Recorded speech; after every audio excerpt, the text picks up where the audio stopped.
This is a DrumWise Meets, and today I'm here with Russ Gleason from Drum Hangs. Hi, Russ. Hey, Tom. How's it going?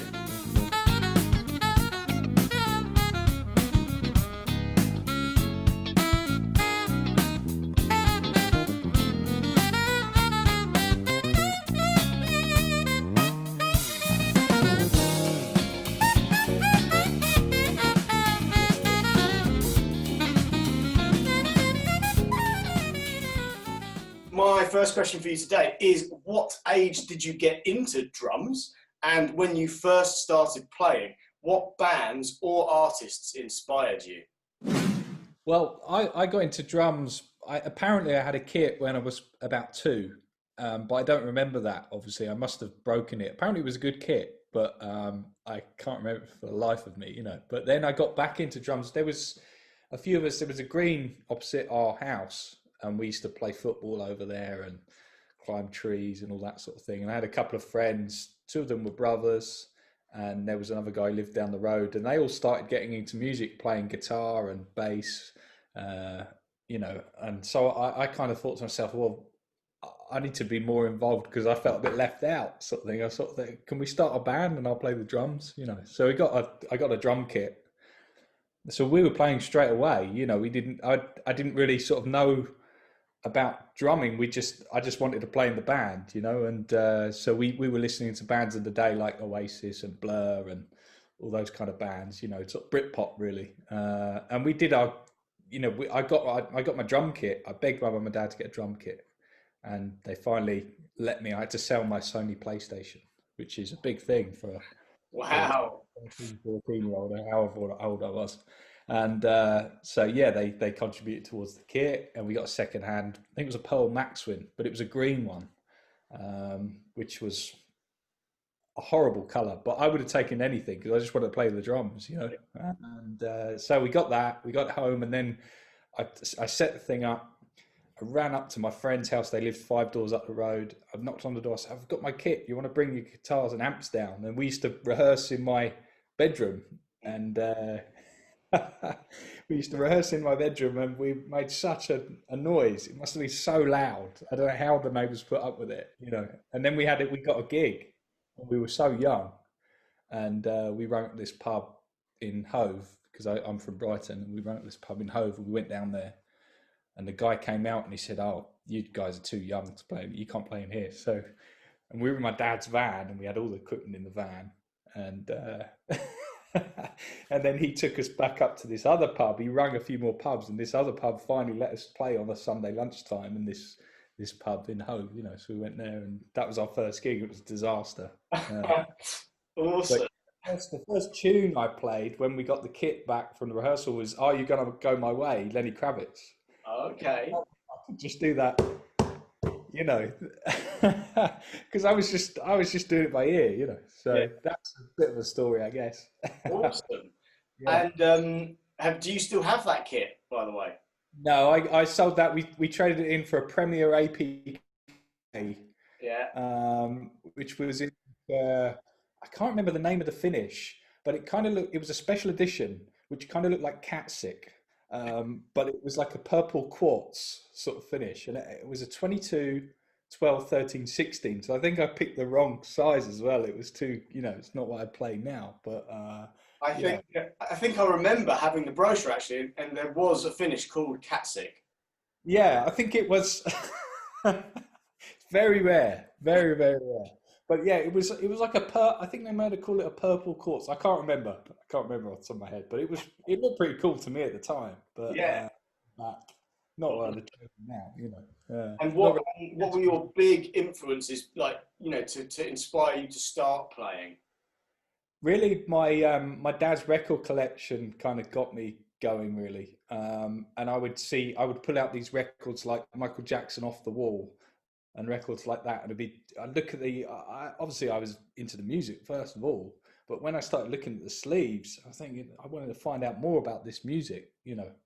And I see names like John Dow Robinson on there, and then you sort of start to look at more records, and then he pops up again on like a George Benson thing, and then I just got into looking at who was playing on the records and enjoying the music, and things like Earth, Wind and Fire as well.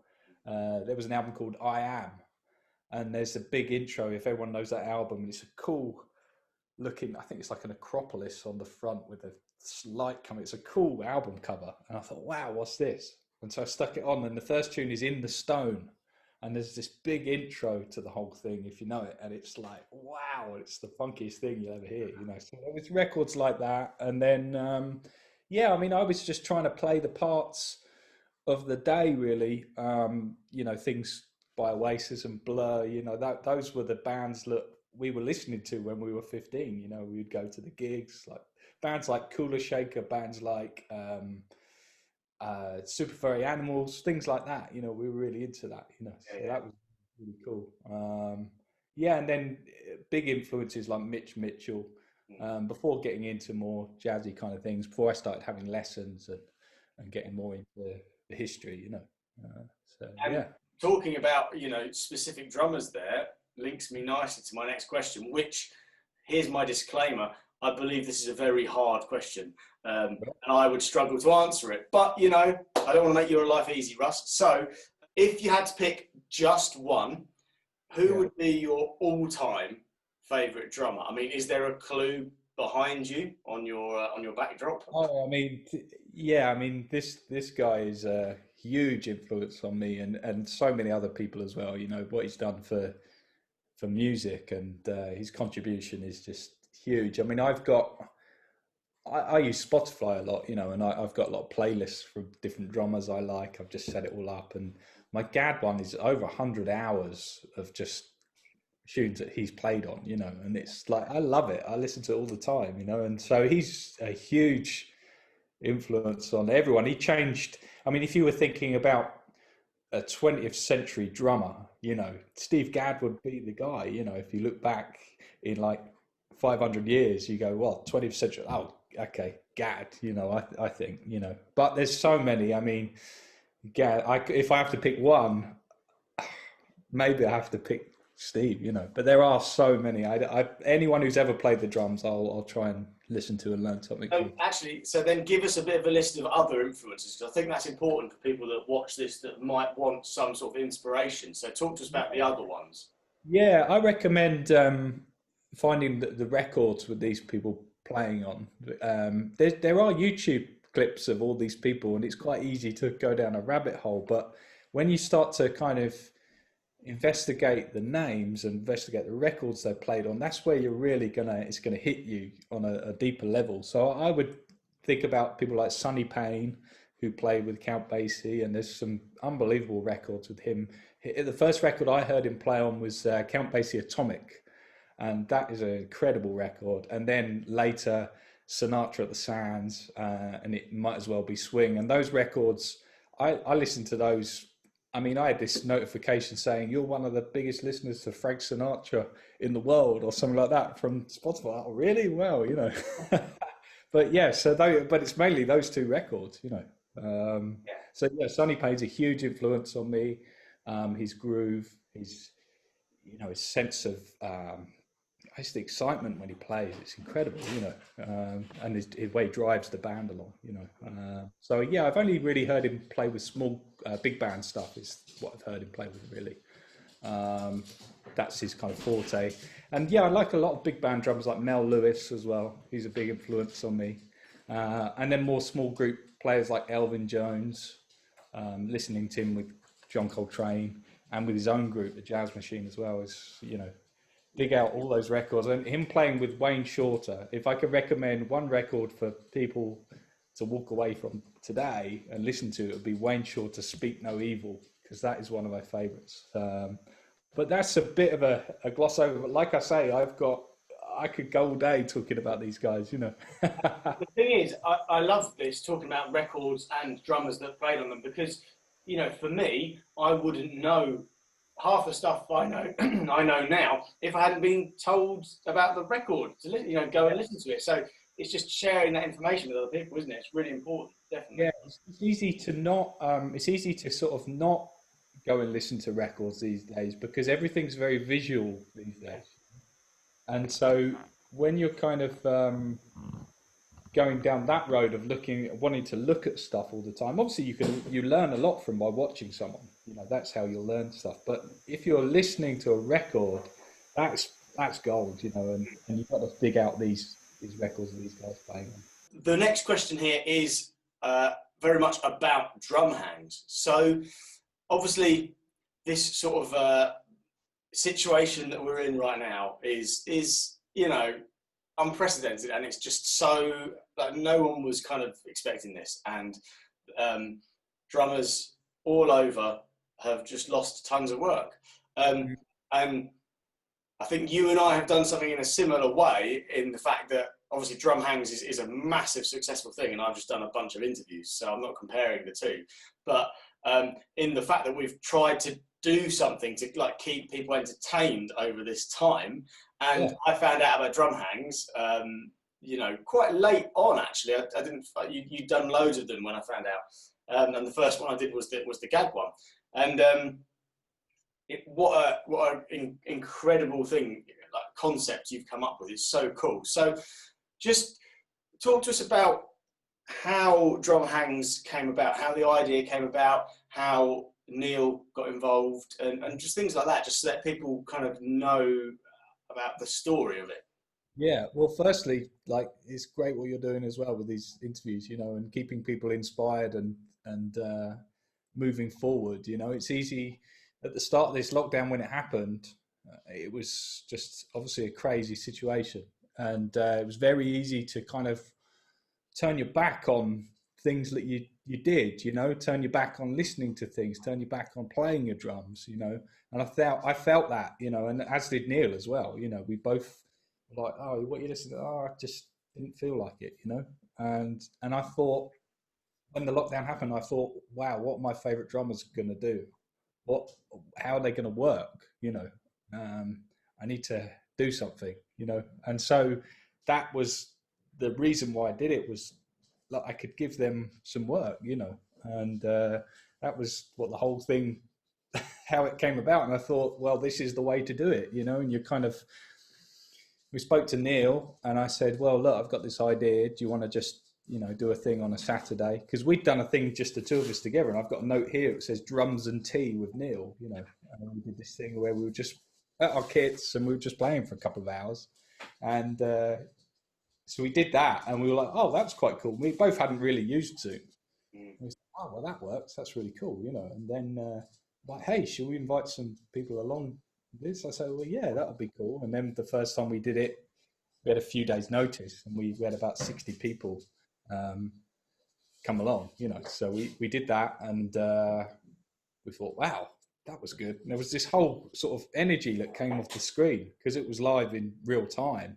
Everyone was kind of like, wow, all of a sudden it just seemed to explode on the screen. You know, it was amazing, this energy that happened. So we felt really good about that. Sorry, my dog's making a noise here. So, yeah, we felt really good about it, and we kind of decided we'd do it again. And in the meantime, I'd spoken to Nate Smith, because I watch him when he's over, and I've put on a masterclass with him in the UK before. And so I'd spoken to him, and I said, hey, what do you think about doing this masterclass? He's like, yeah, absolutely. You know, I was like, wow, okay. So at the end of the second one we did with Neil, I said to the guys who were there, I said, hey, we got Nate Smith coming next week. And everyone's face on the thing, I think there's a picture somewhere of the gallery of everyone's face. They couldn't believe it, you know. And so left that thinking, wow, this is cool. And then went downstairs, and I just put it on my Instagram, and then my phone just started going crazy. It's just like bing, bing, bing. I thought, wow, and I was just trying to have dinner. And so I pushed my dinner to one side. What the hell's going on? And then I was up till about 5 a.m. that night, because Nate had shared the thing on his Instagram, and I was just getting message after message coming through. And it was like 2 days worth of that, you know, because he's got 200,000 followers, you know, yeah. And they wanted to see him. So that was amazing. So then after that happened, I just thought, well, I'll just keep going with this, because everyone was enjoying it. I was enjoying it just as much as everyone else. Because when the lockdown happened, I thought, well, I'd love to get some lessons with some of these guys, but not everyone has, you know, $200 or to throw around it for every lesson, you know. So this was a great way of kind of crowdfunding everyone's sort of joint inspiration whilst everyone's connected with each other, and I've met so many people I didn't know. Yeah, I've met you. I've met Yeah, well, yeah. all around the world. We got people from like 30 different countries, over 30 countries that come along. So I'm in regular contact with everyone. So there's a lot of you know going behind the scenes. Yeah, it's a really, really good idea, and it's yeah. I mean, it's not limited to being during this time, is it? It's something you can keep doing and keep doing. So it's great, really, Yeah, really. we have to do some live things when we can, and obviously when the guys are coming over, I've stayed in contact with all the guests who've been on, and hopefully when they're over, they'll be up for doing some things for the Drum Hangs gang. Yeah, cool. And Yeah. just tell us about how people can find out who's coming up and how they can book it. Yeah, so just go to drumhangs.com. It's on the upcoming events page will be the page you need to go to on the website, and just sign up, and you can book your events there. But also there's a special offers page on the website as well, because I want to be able to reward people who are coming to a few events, so that you get some really good deals on the special offers page, depending on how many events you want to come to. So yeah, we'd be pleased to see you if you haven't been, and if you have been, come back and see us again, because it's a lot of fun. So yeah. Excellent. So moving back to just talking about drums and you in general. So when we are actually able to play live, have you ever had anything go wrong on stage that you've had to recover from? Yeah, there's yeah, just thinking off the top of my head, there's one instance in particular where I was doing a show in Eastbourne, and it was Crash Bang Wallop was one of the tunes in the show. Was it 42nd Street I was doing or something like that? And so I was just depping. So I went down and just depped on the show, and there was like there was the main kit, and there was like a percussion pad with a couple of samples on it, which when you pressed, and there was like a Crash Bang Wallop bit where you hit the snare, then you do like a whistle, and then you hit the bass drum with this kind of fart noise on the thing. So it keeps going round and round. And it's quite sort of tricky to get your coordination for that, So I did it, and I was going around. Oh, okay, this is going around. And I was sight reading the show, and because it was just a Saturday matinee dep, and so just thought, well, okay, we'll see what we can do.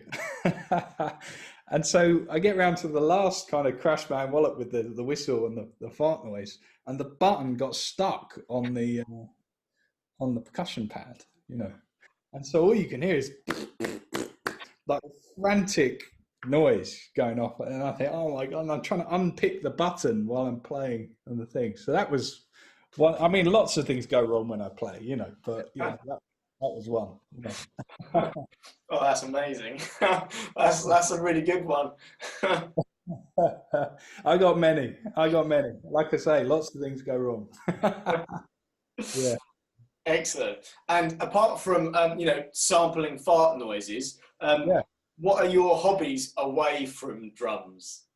Oh, at the minute, not really doing anything but focus on drum hangs and practicing a lot. I mean, the whole thing's inspired me a lot to practice, so I've always got something from the drum hang to work on. So I've been doing that, but I'm listening to music. It takes up most of my time.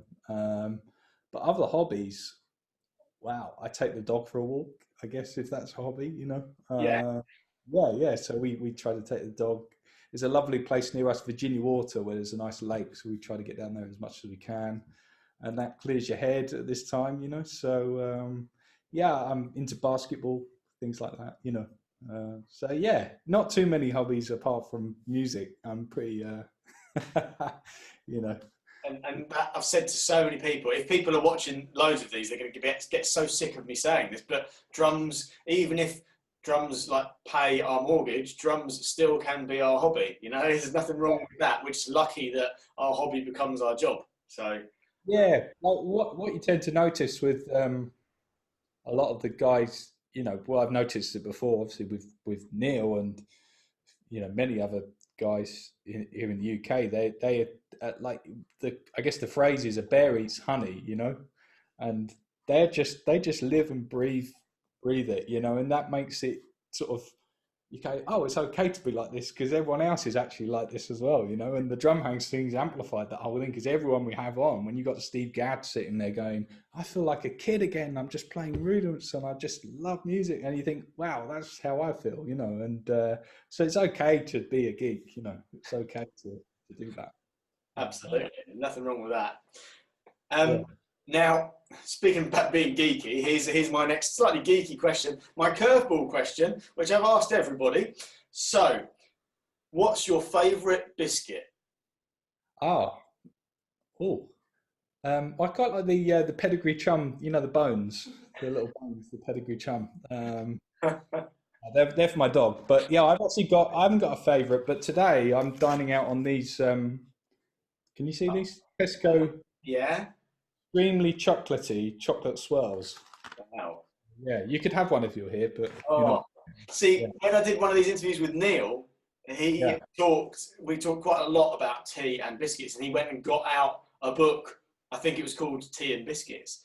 Oh wow! I know that he's really into his tea and biscuits. Yeah, he loves a cup of tea. Yeah, if anyone wants to buy Neil some tea, he'd greatly appreciate that because he likes the where did I get that tea from? Oh, I can't remember now, but yeah, he's really into.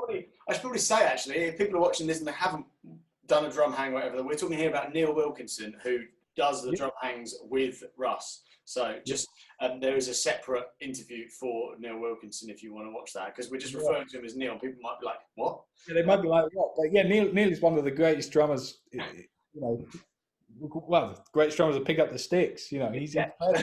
So I've been watching him play for years and years and years, and yeah, so I get real inspiration from hearing him play. And recently I checked out there's a James Morrison live album, Live at Dingwalls, that came out. And when I played it, I was like, oh man, I haven't seen him play for so long. Obviously, we see him play every week at drum hangs, but you know, to hear him again with a band, I was like, wow, yeah, I can't wait to see him again when things open up. So, yeah. And what a really lovely guy as well. Like, you know, just you know, some people you just know that they are just like what am I trying to say? Just a really lovely person all round. And I got that from Neil when I did the interview, definitely. Yeah, he's incredible. Yeah, he's the greatest. So yeah. And when we were talking about tea as well and biscuits, obviously when I did my last drum hangs with you, it was the Gavin Harrison one, and I've not been able to get Gavin to do one of these, but I got to ask him the biscuit question. So you know, it's a Tunnocks caramel biscuit. Yeah. Yeah, see, you remembered. Yeah. So you know, the biscuit question's great. It really is good. You can tell a lot about someone when you know what kind of biscuits they like, you know. Exactly. Although I do find that the Americans tend to just say chocolate chip cookie. I don't think that they have the biscuit sort of knowledge that we've got over here. Yeah, I tell you, the thing is, because the slight twist on your question is that I'm not a real big biscuit fan, really. You know, but the thing I'm a real sucker for is the pastries, you know. Oh yeah. A pan of chocolat. Good pan of chocolat. That is like heaven for me. You know. What about a vanilla crown? Well, I don't do the vanilla crown, but I do the pan of chocolat and I do the pan au raisin. And if I can get those all the cinnamon worlds as well, you know. So yeah, custard tarts as well. If you go to Portugal and have a real custard tart, those are. Now, I was just gonna say that. So my tech, he is Portuguese, and he said about those. I forget what they're actually called now, but yeah, something like that. Yeah, and he said about the Tesco ones being actually as good as the actual proper Portuguese ones. They're just really quite expensive compared to in Portugal, where they're like 20p. Well, yeah, you go to Portugal and you walk into the cafe and you have a little coffee and a thing, and it's like €1 for each one, and it's go to Belém and there's the I can't remember, maybe it's the first where they first made them. There's the place that did it, but it's like a blue and white building, and those ones are the real deal. Yeah. There we go. So we've even got on to talking about pastries from other countries, so you get it all here. I said I had no hobbies. Now that is my hobby. I'm a investigator, PI. You could do like an inside the factory, like Greg Wallace thing, but like for pastries. Well, you never know. You never know. Yeah, exactly. Life after drum hands. There's life after drum hands. Yeah. Factory hangs. There we go. Right, we're getting sidetracked. So my last question here today, proper serious one. So I've slightly changed this question for these interviews, for the latest ones, to make it more about kind of people starting out. So if you could give just one bit of advice to people starting out playing the drums, what would it be?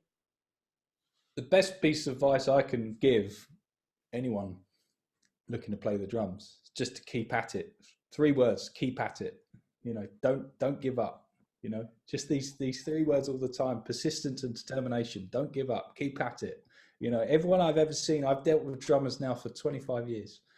You know, through working in retail distribution, and I've seen a lot of drummers come through who, you know, maybe they weren't as talented at the start, but they ended up becoming incredible players, you know. And the reason that was because they dedicated themselves to it, you know, and they never gave up. And you'd always see them at gigs watching stuff, and all of a sudden those are the guys that are doing it, you know, because they just, like I said earlier, a bear is a bear, and they eat honey, you know. And if you can have the bug and keep at it, then that's what's going to get you through. And you know, no one's in this to become famous or be a star or anything like that. They do it because they love music. So just do it for that reason too. Get into music. Yeah. And that's, you know, what we're trying to do is inspire people to check out records and approach it that way, rather than there's two schools of thought, it seems to be, you know, these days, with talking about the visual thing, you know, people going down this sort of rabbit hole, and there's a whole other road to go down as well. So actually it's a really good time to say about that, because obviously, you know, when you and I were like first learning back in our teens, we didn't have YouTube. I mean, I remember like I had like a TV in my room with a video player, like as part of it. It was like this, you know, standalone thing with a VHS player, and I would play along to my mum's Cliff Richard VHS like stuff. That's kind of what I started with. And then I got a Stereophonics one live at Cardiff Castle. Cool. So I play along with Stuart Cable, and, you know, and just like try and imitate those guys. But now, like, the kids have got YouTube and, you know, things like Drumeo and drum hangs. But also, Spotify. Any song you want in the world, you can just go on the internet and find it. It's just it's so cool for learning these days. Yeah, if you're able to kind of focus on stuff is important, you know, and because I think when you've got this sort of kind of I guess it's the sort of swipe up kind of thing where you're just kind of trolling through, checking out 5 seconds of a song, like swiping onto the next or that kind of thing. You've got to sort of find out what the records that your favorite drummers listen to, and just, you know, really dig into those and really get into it, you know, and just investigate. Always be investigating new music, and you know, wherever it comes from. So, and just what you said about Spotify with playlists, all you need to do is type in, as an example, Steve Gadd, and there is a playlist that someone's made. It might even be yours, but you know, really good. Yeah, of Steve Gadd songs that he's played on. And okay, you sometimes think, I don't know if that's actually right. Did he actually play on that record? But, you know, that's just such a great thing to be able to have. And yeah, absolutely. Like, say I'm going to learn a song and then like commit to that song and actually learn it, rather than like giving up and going to the next thing, which I think people do too easily these days. Yeah, and I think we have to learn from the old guys, you know, learn from the people who were doing it and people that are still around. I mean, there's some incredible players that are still around who are they're getting old now, you know, and once these people go, we've seen it happen many times. When Elvin passed away, I was so sad, because when I first saw him, I was like 16, 17, I saw him quite a few times, and I got to meet him and stuff. And then when he's not here anymore, it's like, that is irreplaceable. So just make sure that you don't let these opportunities pass where you're going to get to interact with these guys. I mean, yeah, it's invaluable, the wisdom that they have about music, and all the records they played on are incredible. So just get into it, you know, don't forget about the old guys. Yeah. I meant to say this earlier, actually, with something you said, and you've just reminded me that, you know, thinking back to like some of those greats, there's